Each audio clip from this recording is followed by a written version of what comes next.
Muy bien, comenzamos entonces con el tema de las dermatosis ampollares. Como vemos en la imagen, las dermatosis ampollares no se refieren a la presencia de una o dos ampollas pequeñas. Estamos hablando de lesiones bastante extensas, con ampollas grandes, confluentes, inclusive algunas de ellas, para ocasionar que las lesiones sean más extensas en cuanto a zonas de la piel comprometidas. Inicialmente hablemos de los pénfigos. Vamos a denominar con este término a las enfermedades ampollosas intradérmicas y con un punto muy importante a tomar en cuenta: autoinmunes. Los pénfigos son patologías catalogadas dentro del grupo de las enfermedades autoinmunes. No tiene un origen infeccioso, no es ocasionado por alguna bacteria, algún hongo, parásito, son enfermedades de tipo autoinmune. Esta patología compromete a la piel y mucosas. Todas las zonas de la piel pueden llegar a presentar la enfermedad, de igual manera que todas las mucosas del cuerpo. Pénfigo deriva de una palabra griega, pemphix, que significa burbuja, en relación a la presentación que tiene esta enfermedad en forma de ampollas bastante grandes, que realmente parecen burbujas que sobresalieran de la piel. En las características histopatológicas tenemos a la acantólisis, que se refiere a una alteración en las uniones intercelulares que existen en características fisiológicas a nivel de la epidermis. Como una de las características comunes a estas enfermedades, tenemos a la presencia de anticuerpos tipo IgG. Estos anticuerpos van a ir a actuar contra un antígeno que está localizado en la superficie de los queratinocitos, de las células que forman la queratina a nivel de la piel. Los pénfigos, vamos a hablar de dos variedades: el pénfigo vulgar y el foliáceo, y a su vez con dos variantes: el pénfigo vegetante y el eritematoso o seborreico, y con algunas otras variedades de pénfigos más raras, como es el pénfigo paraneoplásico, el pénfigo dependiente de IgA, el pénfigo inducido por drogas y el pénfigo herpetífero. Bien, entonces, hablando ya directamente de la patología, adentrándonos más al tema, vamos a indicar que el pénfigo es una enfermedad autoinmune de origen desconocido, que tiene una evolución aguda, de inicio agudo, o puede ser crónica. Tiene un inicio agudo, empieza súbitamente, pero la evolución de la patología la cataloga como crónica, que sin tratamiento llega a ser letal. Los pacientes que no lleguen a tener tratamiento oportuno llegan a fallecer en un lapso corto de tiempo. Se caracteriza por la presencia de las ampollas intradérmicas, que están originadas por la acantólisis, esa separación de las uniones intercelulares a nivel de la dermis. El pénfigo se considera la enfermedad más común dentro de la variedad de patologías dermatológicas ampollosas, con un grupo etario predominante entre los 40 y 60 años, sin predilección por ninguno de los sexos. Varios estudios indican que la raza judía es una de las que más casos se ha logrado describirse, y como ya decíamos, patología que llega a comprometer la vida del paciente, puede ocasionar la muerte del paciente secundario a un shock de tipo séptico.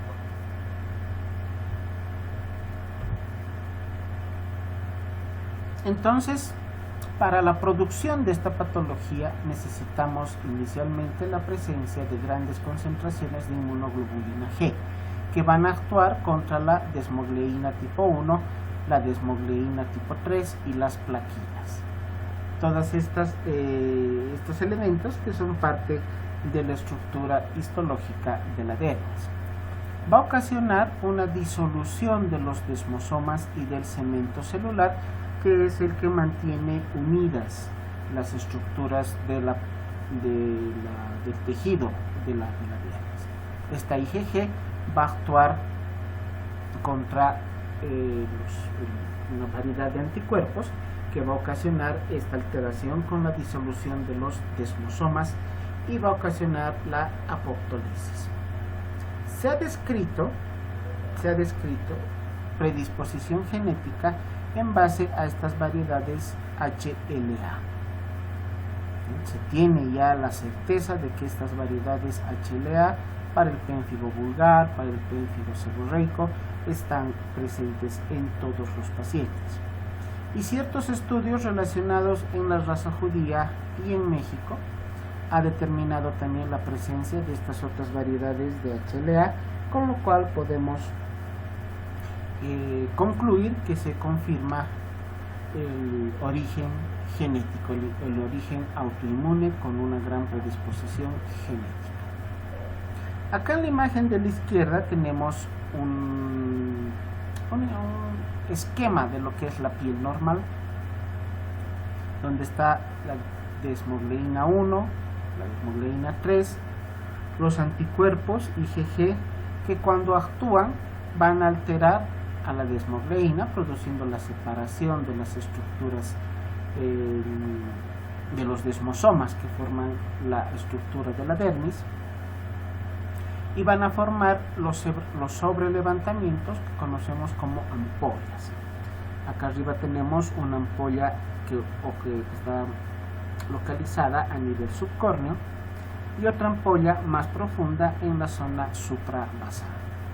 Entonces es como si los anticuerpos llegaran al interior de la estructura íntima de la piel y empezaran a disolver los elementos que mantienen unidas a las células. Va separando las células de tal manera que las células están aisladas unas de otras. No hay esa conjunción, no hay esa relación íntima que deberían tener las estructuras celulares.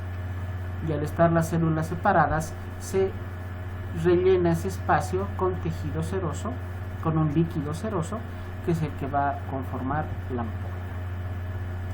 En la clasificación tenemos a las formas clásicas del pénfigo y a las formas más raras.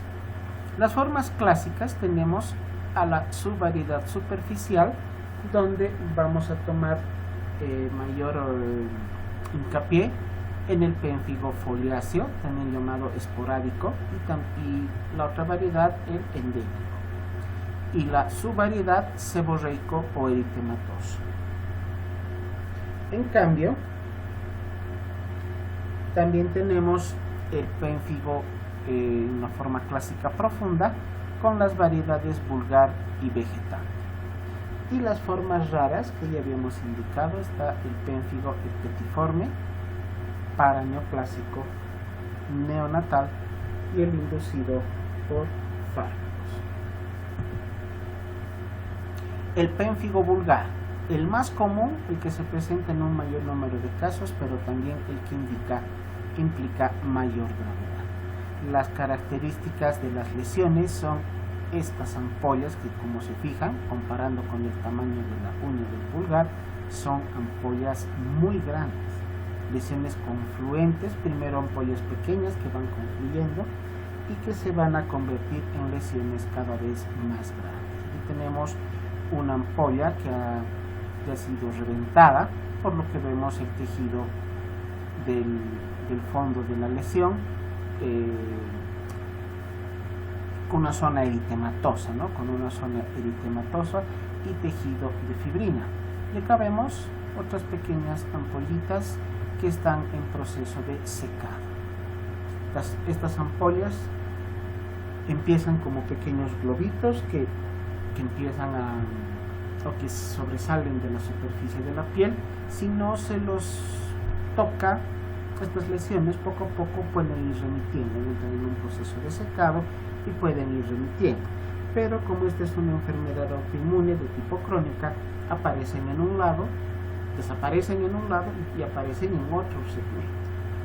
Esas lesiones cursan su evolución normal y también llegan a ese punto de la resolución, pero con aparición de lesiones en otras zonas. O sea que la enfermedad básicamente no tiene fin. Las zonas que más van a verse comprometidas son a nivel de la piel cabelluda, que vulgarmente conocemos como cuero cabelludo, pero que hemos indicado que el término más correcto es el de piel cabelluda, a nivel de pliegues inguinales, axilares, ombligo, región submamaria y a nivel de la cara. Las ampollas tienen un tamaño entre 1 a 2 centímetros que aparecen inicialmente sobre la piel sana, pero con la posibilidad de que estas lesiones puedan ser posteriormente confluentes. Como una característica a nivel de las lesiones del pénfigo tenemos el signo de Nikolsky positivo. Este signo de Nikolsky es un proceso inflamatorio muy severo a nivel de estas lesiones ampollosas que cuando revientan,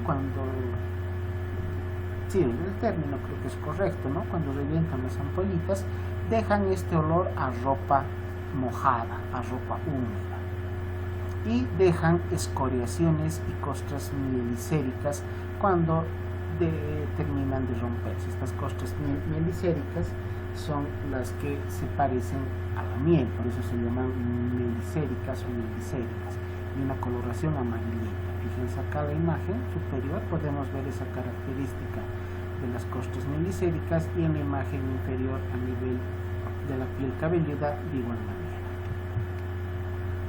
Estas son imágenes de zonas extensas de la piel comprometidas con el pénfigo vulgar. Fíjense, la característica es similar: piel eritematosa, lesiones ya en proceso de remisión y otras lesiones en proceso activo. Ampollas grandes, confluentes, que llegan a producir una inflamación severa de la piel. Las ampollas revientan y fíjense cómo queda expuesta zonas extensas del epidermis. Estas lesiones, al perder la capa de queratina, que es la que llega a proteger adecuadamente a la piel de los contaminantes externos, es una fuente de contaminación bacteriana. Se puede producir un proceso infeccioso dérmico, una piodermitis, pero como son zonas tan extensas, se pierde el componente inmunitario protector ante los agentes externos, y estas lesiones pueden derivar en un cuadro de sepsis. Y si no se controla adecuadamente, la sepsis va a derivar en un shock séptico que en última instancia pondrá en riesgo la vida de los pacientes. El pénfigo vulgar también puede comprometer a las mucosas, y el lugar de mejor observación es a nivel de la mucosa oral. Vemos acá estas lesiones, tal vez más pequeñas, pero con las mismas características a nivel de los labios, carrillos y en el paladar. Esta lesión del pénfigo también puede comprometer a mucosas internas, como el esófago, estómago, vejiga, uretra, vulva. Cualquiera de estas zonas también puede estar comprometida con la lesión del pénfigo. Como manifestaciones clínicas generales vamos a tener episodios de fiebre por encima de los 38-39 grados, anorexia e inclusive sintomatología digestiva que se caracteriza por la presencia de episodios diarreicos y estado de náuseas con vómitos de tipo alimenticio. El pénfigo vegetante es otra variedad que va a comprometer a los pliegues. Es un pénfigo que solamente está a nivel de los pliegues cutáneos. Entonces podemos indicar a nivel de la boca, a nivel de los pliegues de las manos, de los pies, zonas de las axilas, regiones inguinales o las zonas submamarias. Las ampollas en esta variedad son pequeñas, usualmente no logran verse. Cuando son muy pequeñas, las lesiones serán visibles cuando llegan a confluir y forman este tipo de lesiones que estamos viendo en las imágenes. El aspecto vegetante, que son estas formaciones, acá se ve mejor, esto es como el término que alguna vez le escuché a los pacientes, ¿no? Esa situación de decir que es como la carne viciosa. ¿De dónde habrá salido ese término? No sé, pero yo creo que todos conocemos, por lo menos tenemos una idea de lo que significa este concepto. Son neoformaciones irregulares, sobresalientes. Ese es el aspecto vegetante que tienen estas lesiones, que pueden llegar a ulcerarse y producir un olor fétido cuando el proceso se está contaminando. Posteriormente al compromiso a nivel de las regiones inguinales, de los pliegues, inguinal, axilar, submamario, la diseminación puede ser a todo el organismo, pero inicialmente va a comprometer a las zonas de los pliegues. Acá vemos estas lesiones vegetantes, parecida a las lesiones que hemos visto en algún momento con los condilomas, ¿no?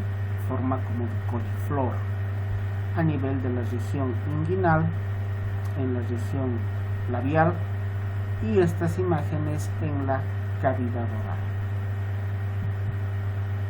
El pénfigo foliáceo tiene dos tipos, el esporádico y el endémico.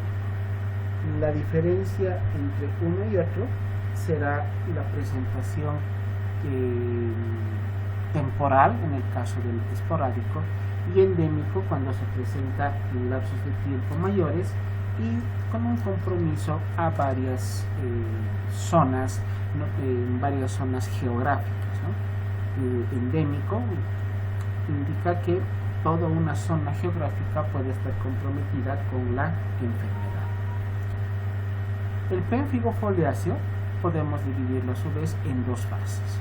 Una primera fase inicial o húmeda y una fase seca. La fase inicial va a estar caracterizada por la presencia de una dermatitis seborreica y la fase seca por la presencia de una eritrodermia exfoliante.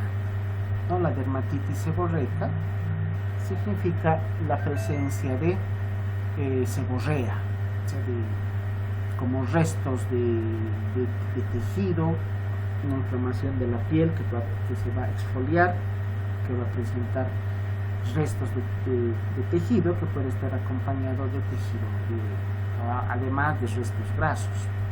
Y la fase seca, la eritrodermia, significa un proceso inflamatorio también a nivel de la piel, pero en zonas eritematosas con exfoliación o pérdida de elementos de la piel bastante extensa. Esta eritrodermia va a comprometer sobre todo a las zonas del cabello, la cara y el tronco. No presenta un aroma característico, a diferencia de la fase inicial o húmeda, donde se mantiene esa característica olfativa de humedad.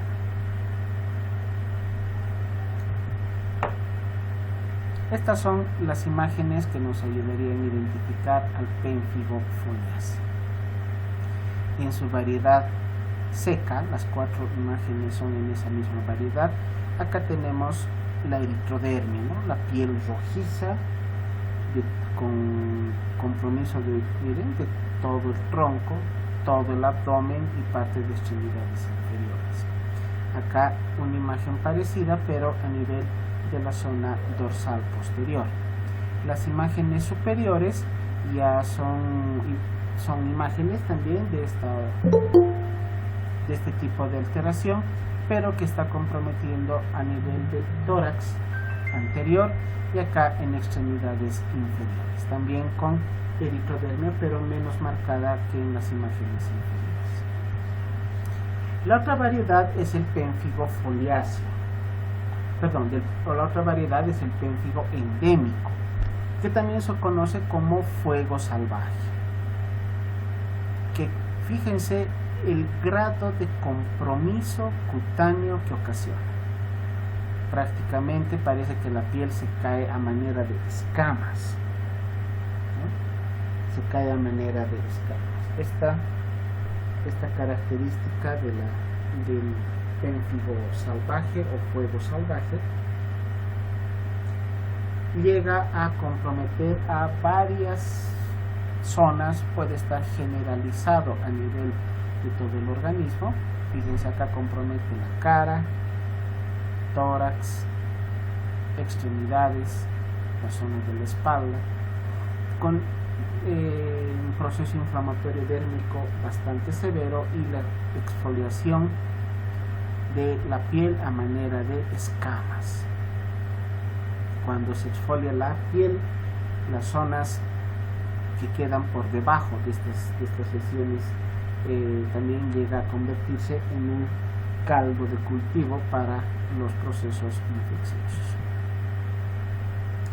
Otra variante, el pénfigo eritematoso seborreico, o también llamado enfermedad de Seneary-Husher, que de todas las variedades de pénfigo es el que implica menor gravedad. Puede comenzar con presencia de placas eritemato-escamosas a nivel del tórax, hombros, región lumbosacra, piel cabelluda, zonas variadas de la cara o inclusive en las zonas retroauriculares. Estas lesiones se caracterizan por la presencia de pequeñas lesiones ampollosas. No va a comprometer a la mucosa oral, es una característica de este pénfigo seborreico.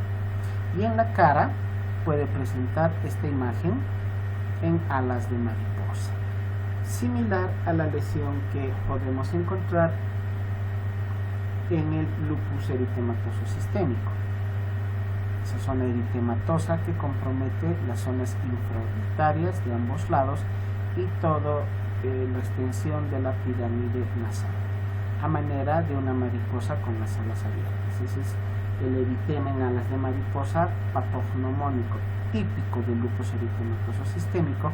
Acá en el pénfigo eritematoso tenemos una lesión similar, con el eritema en zonas infraorbitarias comprometiendo también a la zona de la pirámide nasal.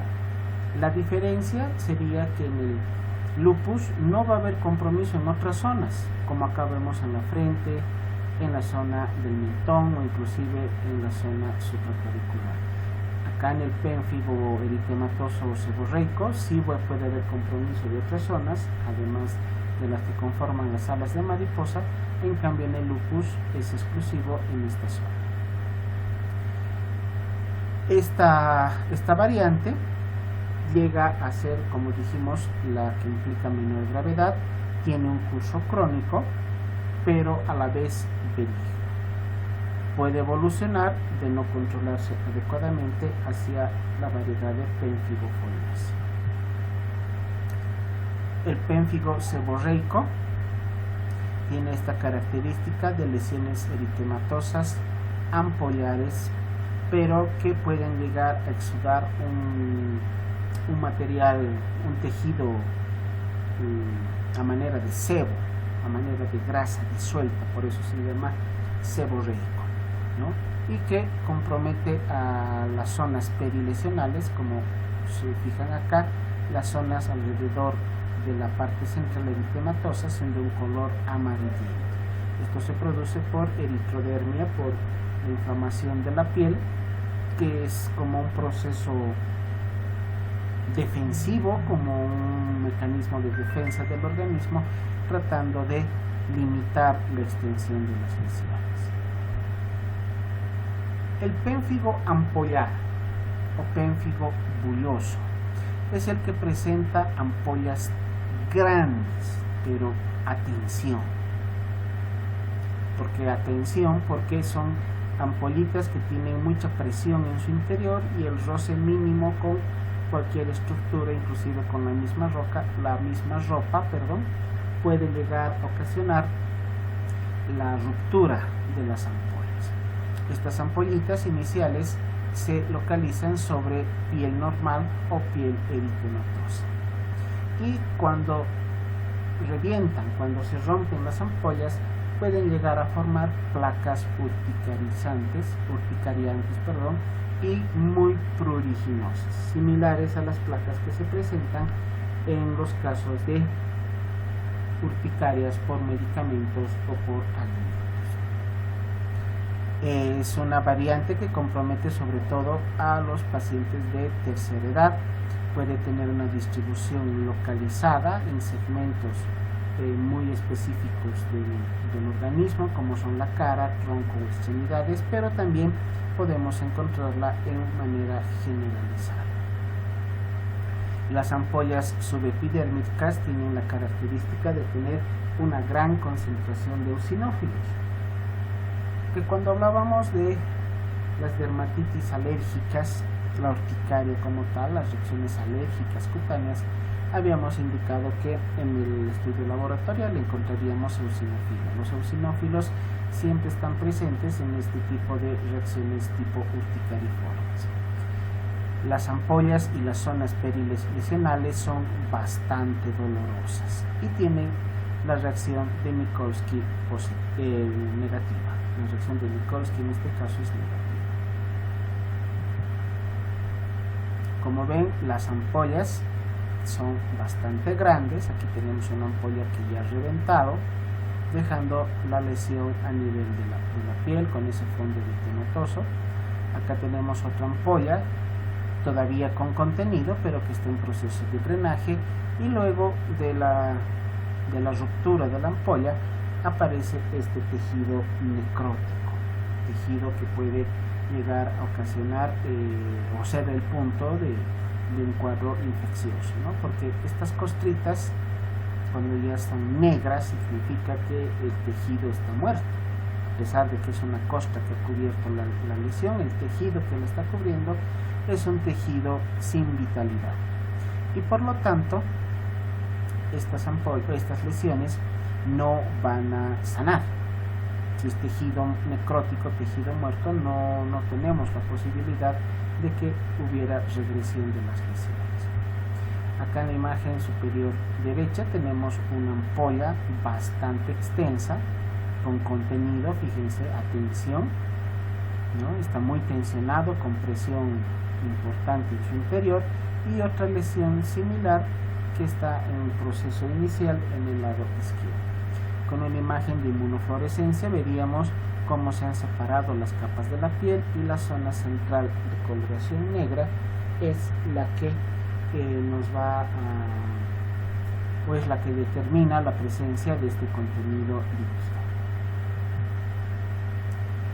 Esta tabla quisiera que pudieran guardarla como parte de su biblioteca personal para tenerla como un material de consulta llegado el momento, para poder tener las diferencias en cuanto al pénfigo vulgar y al pénfigo ampulloso o el pénfigoide ampulloso, y cómo diferenciarlas de otro tipo de patologías como la dermatitis herpetiforme y la epidermolisis ampullosa. Se toma en cuenta estas variables: la edad de comienzo, la localización de las lesiones, el tipo de lesiones que se van a presentar, la presencia de prurito, si existe o no compromiso a nivel de las mucosas, la presencia o ausencia del signo de Mikulski, y cómo se verán las lesiones en los estudios histopatológicos. Como ven, los pénfigos usualmente comprometen a personas adultas y de la tercera edad. En cambio, la lesión de la dermatitis herpetiforme es una variedad de enfermedad que llega a comprometer a edades más tempranas. ¿Cómo realizamos el diagnóstico? El citodiagnóstico de Zank se refiere a un estudio histopatológico, citopatológico, para poder determinar las características celulares de las lesiones, donde vamos a encontrar la acantolisis, ¿no? La separación de las células, la destrucción del material intercelular, del tejido intercelular que las mantiene unidas. Vamos a encontrar la destrucción de este material intercelular. Y vemos acá las lesiones o las células, que están en proceso de separación. La biopsia nos sirve justamente para tomar las muestras de tejido, que serán las que se lleven a estudio histo y citopatológico. La inmunofluorescencia directa nos ayuda a determinar la presencia de esta imagen, que se denomina imagen en panal de abeja, ¿no? Por estas lesiones a manera de una red, de un panal. La inmunofluorescencia indirecta es la que nos ayuda a determinar la presencia de las inmunoglobulinas G circulantes, que son las que van a actuar contra las membranas celulares de los queratinocitos. Debemos ser claros en cuanto a la evolución de las variedades de pemphigo, de cualquiera de ellas.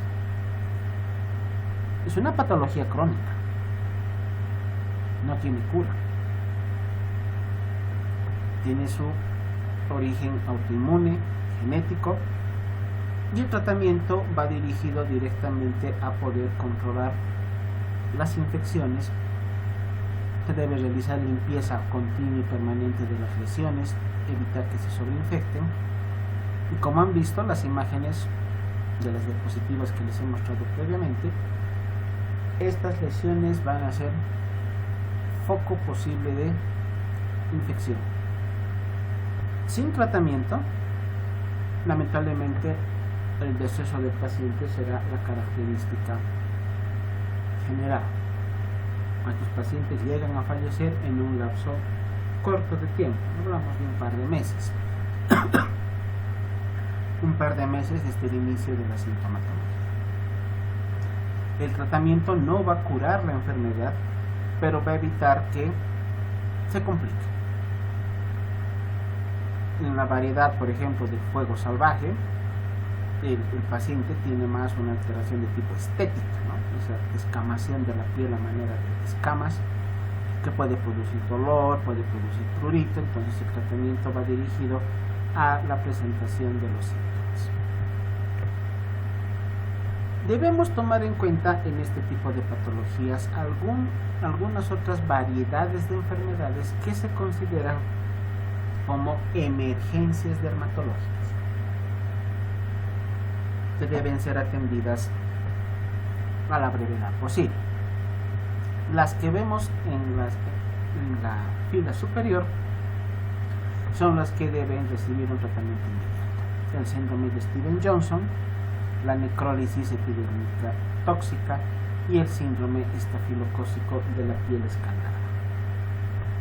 Los de la segunda fila ya son enfermedades que pueden todavía recibir un tratamiento diferido, ¿no? Como es el herpes zóster, o la infección por varicela zóster, el diseminado, el simple o el complejo de su variedad diseminada, y el síndrome de Sweet o el pénfigo paraneoplásico, que son lesiones que pueden permanecer un tiempo bastante amplio con el paciente, pero que de todas maneras ameritan un tratamiento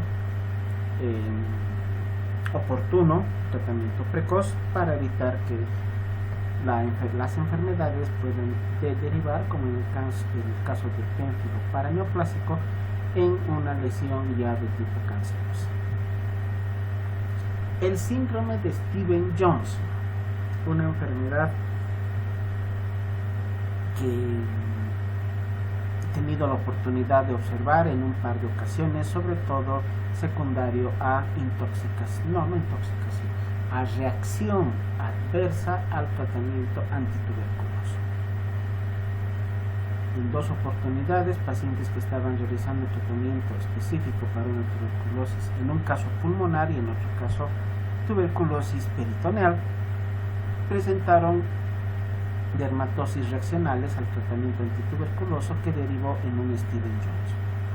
Este síndrome de Steven Johnson llevó a los pacientes a cuadros de shock, pacientes que presentaban hipotensión, alteración del estado de conciencia, taquicardias, falla cardíaca y finalmente la muerte del paciente. El síndrome de Steven Johnson puede llegar a comprometer hasta el 30% de la superficie corporal, y la variedad de la necrólisis epidérmica tóxica, que también puede ser mediada por consumo de medicamentos, llega a comprometer hasta un 50% de la piel. Fíjense en esta imagen de la derecha cómo esta necrólisis está ocasionando necrosis y lisis de las capas superficiales de la piel, dejando expuestas estas zonas subepidérmicas extensas donde justamente se encuentran las terminaciones nerviosas. Es una imagen muy similar a la cual podemos observar en los pacientes grandes quemados. El dolor que se siente, el dolor que el paciente va a presentar en estas lesiones, realmente es bastante importante, ¿no? El tratamiento va dirigido a controlar también el dolor, y no nos sirve aquí el uso del paracetamol, del diclofenaco. Debemos utilizar analgésicos mucho más efectivos, inclusive hasta derivados opiáceos. El síndrome estafilocócico de la piel escaldada, pacientes recién nacidos que presentan estas lesiones generalizadas de la piel a manera o simulando las lesiones que se observan en la piel escaldada secundario al pañal, pero estas lesiones son mediadas por un proceso infeccioso por el estafilococo, que va a producir un cuadro de septicemia, porque es una infección general a nivel de la piel por el estafilococo, que pasa a plasma sanguíneo y ocasiona un cuadro de septicemia y llega a poner en riesgo la vida del recién nacido. Fíjense acá esta zona inferior, por debajo del cuerpo del bebé, las manchas que se ven en la sábana donde está apoyado son dejadas por estas lesiones. Al mínimo contacto con la piel, o la ropa, la sábana, cualquier elemento que esté en contacto con la piel, puede llegar a pegarse, a sujetarse de tal manera a esta piel lesionada, a esta piel que está sin la capa de queratina, que está expuesta directamente hacia la zona subepidérmica, y ser el punto de ingreso a una sobreinfección. Además de estar el estafilococo, puede haber una sobreinfección con otros agentes bacterianos. Las características clínicas generales serán de fiebre, malestar y un dolor muy intenso. La infección por la varicela zoster es una patología más benigna, frecuente. Esta sí es una enfermedad bastante frecuente, que tiene como antecedente el hecho de haber padecido varicela en algún momento de la vida. Los que tuvieron varicela de niños, de jóvenes, en la etapa de la adolescencia, tienen la gran probabilidad de presentar el herpes zóster o varicela zóster en algún punto de su vida adulta, tomando en cuenta que el virus del herpes zóster, el virus de la varicela, puede llegar a alojarse en el interior de los nervios, sobre todo de los nervios sensitivos, y permanecer inactivos durante décadas, 20, 30, 40 años después de haber presentado la varicela. Podemos encontrar la presentación de la variedad de herpes zóster, que se va a caracterizar por la presencia de una erupción vesicular que puede ser generalizada, pero con una característica: no cruza la línea media, no va a cruzar del lado derecho al izquierdo. Si las lesiones están diseminadas en el lado derecho, se quedan en el lado derecho del cuerpo. no cruzan la línea media hacia el lado izquierdo. Esa es una característica a tomar en cuenta al momento del diagnóstico. Y estas lesiones de la varicela zoster son similares a las que se presentan cuando aparece la varicela en la niñez, con lesiones papulosas que posteriormente se convierten en vesículas o inclusive en pequeñas ampollas, que puede ir acompañado de variaciones en la temperatura, alteraciones como febrículas o inclusive casos de fiebre, y un compromiso moderado del estado general. Acá vemos el herpes. Fíjense, este está diseminado porque tenemos en la zona torácica posterior y su diseminación a nivel del brazo del lado izquierdo. Pero ¿cuál es la característica? No cruza la línea media. Aquí tenemos la línea media que marcaríamos con las apófisis espinosas de las vértebras. No ha cruzado hacia el lado derecho. La espalda del lado derecho la vemos completamente sana. Esta variedad del herpes zóster diseminado puede llegar a presentarse con mayor intensidad en pacientes inmunocomprometidos que padezcan, por ejemplo, VIH o alguna otra enfermedad que compromete el sistema inmunitario, o que estén recibiendo tratamiento inmunosupresor, como es el caso de los pacientes con artritis reumatoidea o lupus.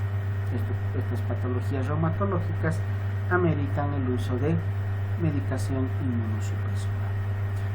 Otra imagen donde vemos el herpes simple diseminado, ahora a nivel de la cara, zonas preauricular, auricular, retroauricular y su diseminación a nivel de la zona céntrica. Estas lesiones aparecen a manera de vesículas. Aquí tenemos una imagen pustulosa en la parte inferior del lóbulo de la oreja, secundario al rascado, a la escoriación de las lesiones. Posteriormente se presentarán formaciones costrosas. Síndrome de Sweet o dermatosis aguda neutrofílica es otra variante donde vamos a encontrar vesículas con esta característica, ¿no? Una zona central donde está la vesícula y pequeñas vesículas más chiquititas, más pequeñas, perilesionales, o con la posibilidad de confluencia entre una y otra. Esta enfermedad es más usual en pacientes que estén presentando algún tipo de neoplasia, o pacientes ya diagnosticados de cáncer, o que también puedan estar ya con alguna patología autoinmune. El pénfigo paraneoplásico, como una manifestación de cáncer en alguna otra lesión del organismo, como el paciente inmunosuprimido se convierte en el paciente de riesgo para la presencia del pénfigo.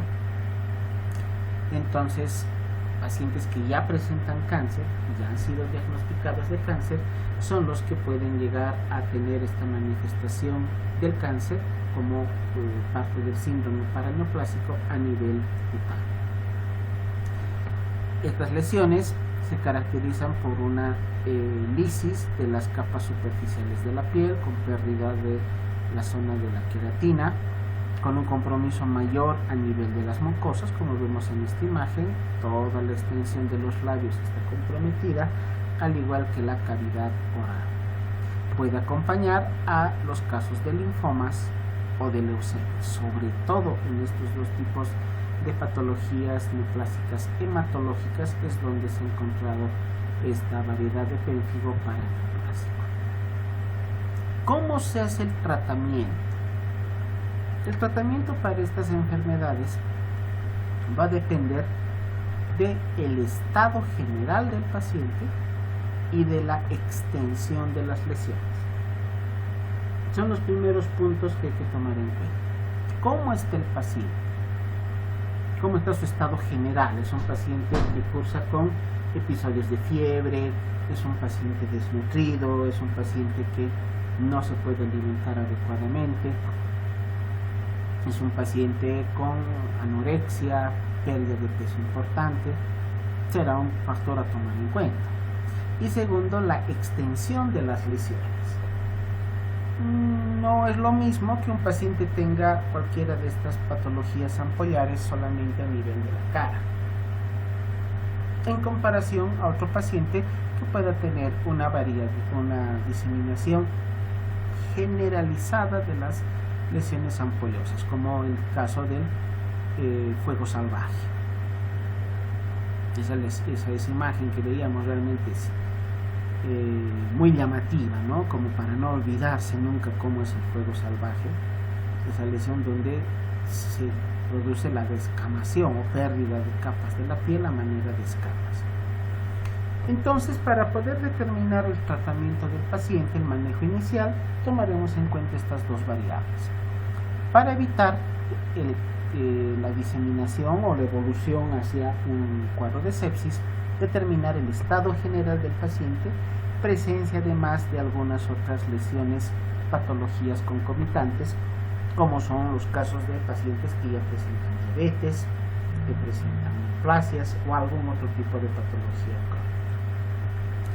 Y al momento de evaluar las características físicas de las lesiones, debemos determinar la extensión de las mismas, si son ampollas que están todavía íntegras o son ampollas que ya han sido rotas, y si al romperse las ampollas han dejado superficies expuestas de piel donde podrá ser el punto de ingreso para las bacterias.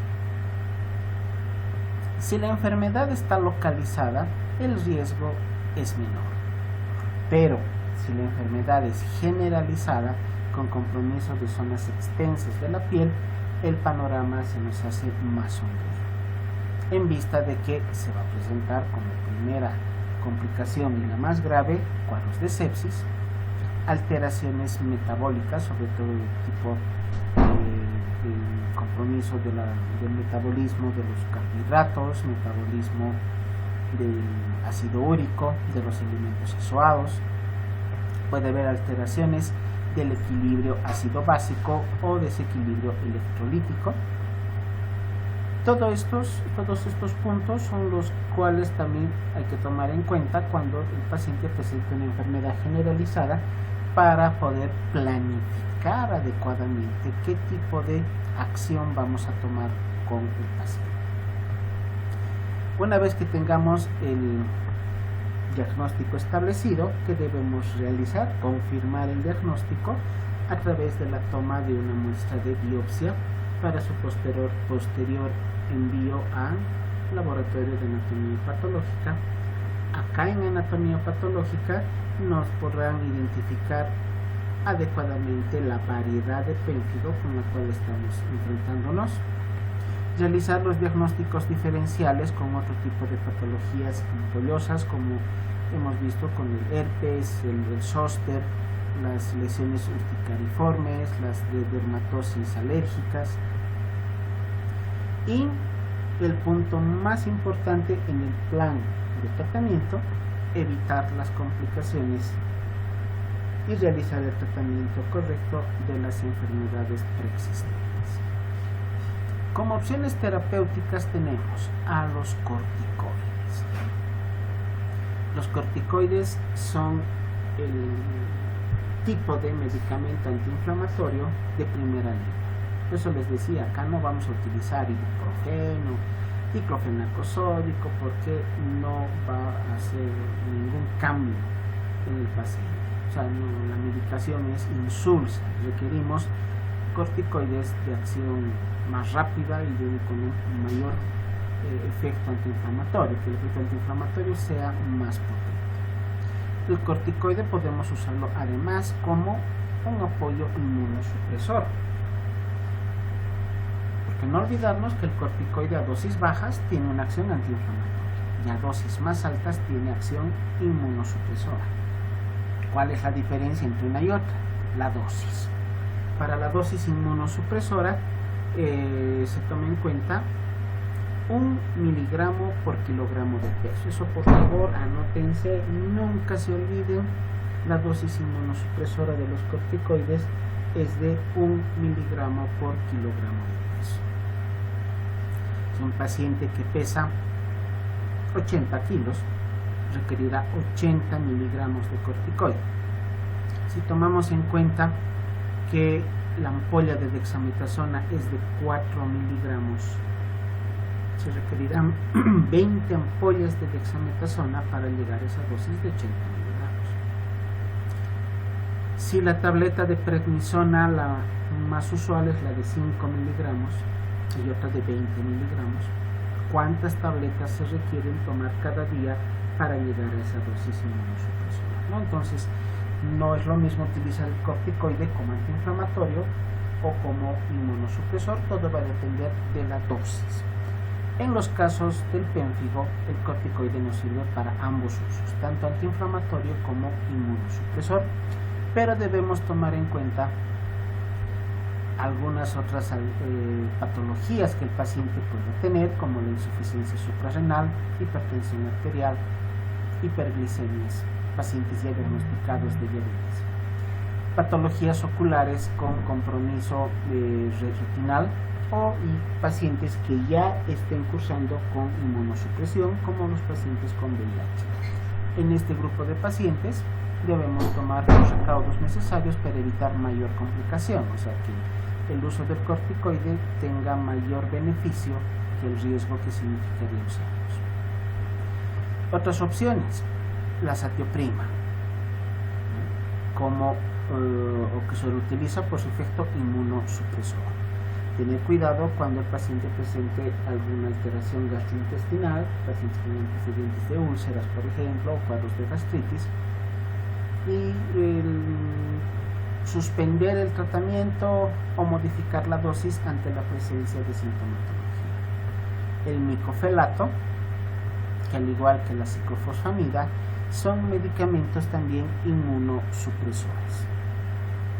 Estos fármacos también nos van a ayudar a disminuir la acción del sistema inmunitario, tomando en cuenta de que la patología es autoinmune.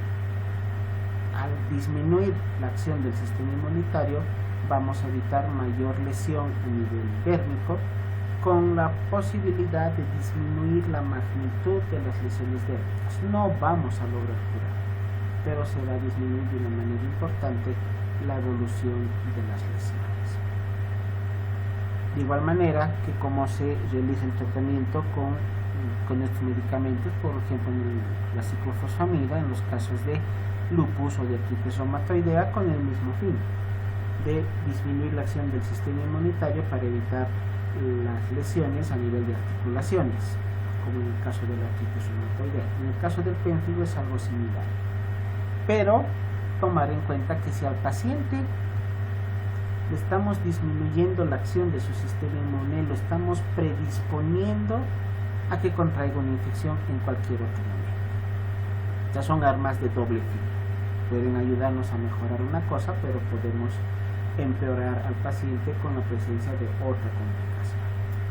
Y el uso de inmunoglobulinas intravenosas, que se ha puesto de moda en el último tiempo, por la posibilidad de que estos elementos puedan aumentar el catabolismo de los anticuerpos, logrando su neutralización. Debemos tomar en cuenta los casos de pacientes que cursen con trombosis o con falla renal aguda para tomar los recaudos necesarios en cuanto a las dosis de los medicamentos de las inmunoglobulinas que se vayan a utilizar.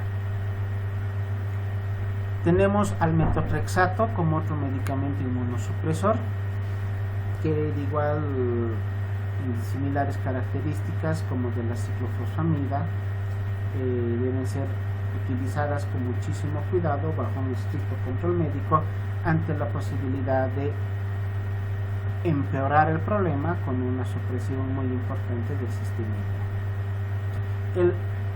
El rituximab es un anticuerpo mononodal, un antiinflamatorio que se está utilizando últimamente en los casos también de artritis reumatoidea. Debe tenerse cuidado cuando el paciente curse con una infección severa o con inmunoglobulinemia. Las sulfonas, tetraciclinas, nicotinamida se recomiendan en algunos esquemas, aunque su efecto en cuanto a la disminución de los síntomas y la regresión de lesiones no está muy bien documentada. En el pénfigo vulgar podemos utilizar corticoides orales como un inicio del tratamiento a dosis antiinflamatorias. Podemos utilizar también los corticoides a manera de pulsos, se llama pulsos de corticoides cuando se dan grandes dosis de corticoides, logrando un efecto antiinflamatorio también importante y mantenido con una acción antiinflamatoria muy fuerte. Pero para esto no usamos ni prednisona, ni dexametasona, ni betametasona. Utilizamos la metilprednisolona, que se estudia, todos los pulsos de la metilprednisolona es un tratamiento básico y de primera línea en la acción terapéutica en los casos de nefritis lúpica, sobre todo en pacientes con insuficiencia renal mediada por lupus. Estos pulsos que se utilizan en la nefritis lúpica, la misma característica con la misma acción se utiliza en los casos de pénfigo, ¿no?